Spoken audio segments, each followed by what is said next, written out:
Tere! Gustav Suits kirjutas 100 aastat tagasi. Ma pean Eesti ühiskonnale asetama järgmise otsese küsimuse. Näeb ta või ei näe eneseteostuseks mingit kohustust? Loeb ta või ei loe professionaalset kunsti üheks tähtsamaks kultuuri avastuseks ja lahenduseks? Gustav Suits küsis, kus on Eesti kunsti kodumaa? Eesti kunst võib elada kogu maailmas. Ta võib anda külalisetendusi Viinis, kontserte New Yorgis, avada näituse Veneetsia biennaalil.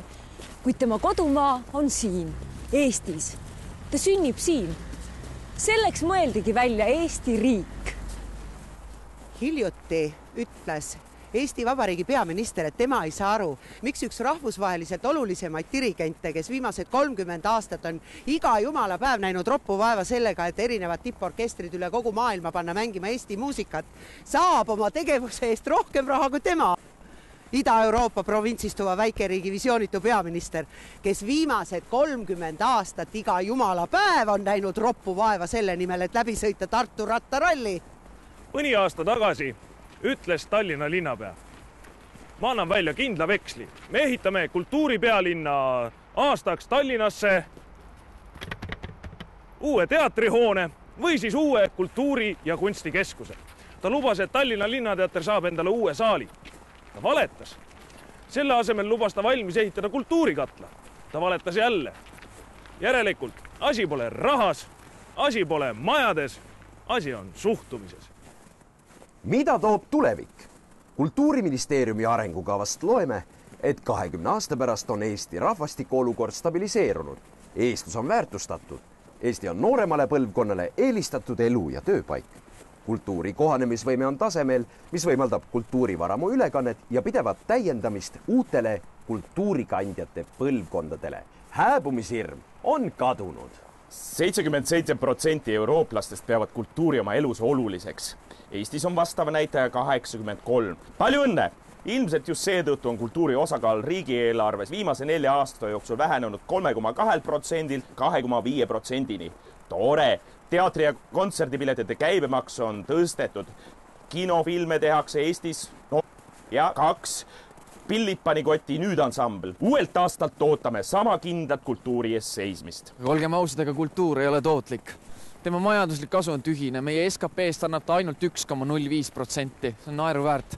Ilmselt sellepärast ütlebki Eesti riik, et vaja on kasvatada kultuuri konkurentsivõimet nii kodumaal uute publikusegmentide võitmisel kui ka rahvusvahelisel kunstiturul. Aga mis peaasi, loomemajandus.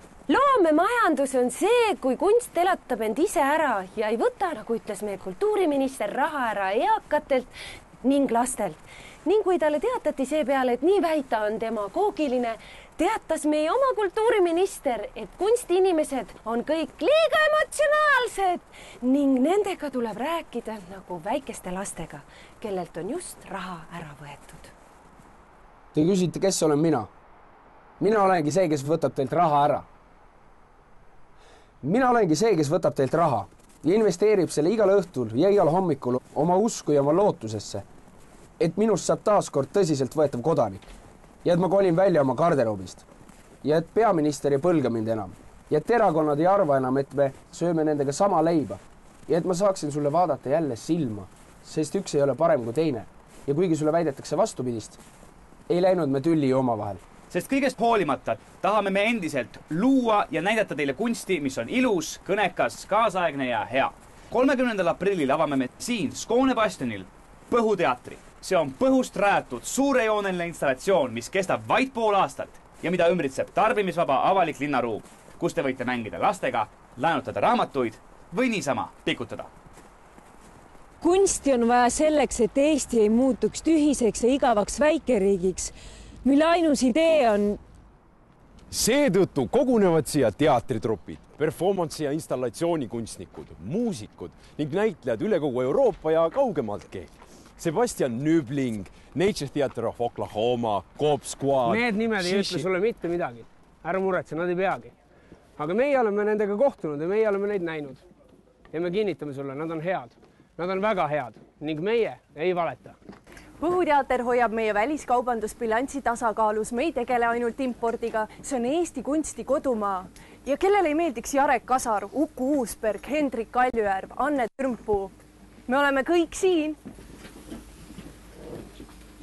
Meie teame, kes olid Gustav Suits ja Friedebert Douglas ja me teame ka seda, kes olid Antonin Artaud ja Toomas Mann. Ja me teame neid eeskätt sellepärast, et nad räägivad meile sellest ajast, kus nad elasid ja nendest inimestest, kellega nad koos olid. Seda kunst teebki ja seda teeb ka Põhuteater.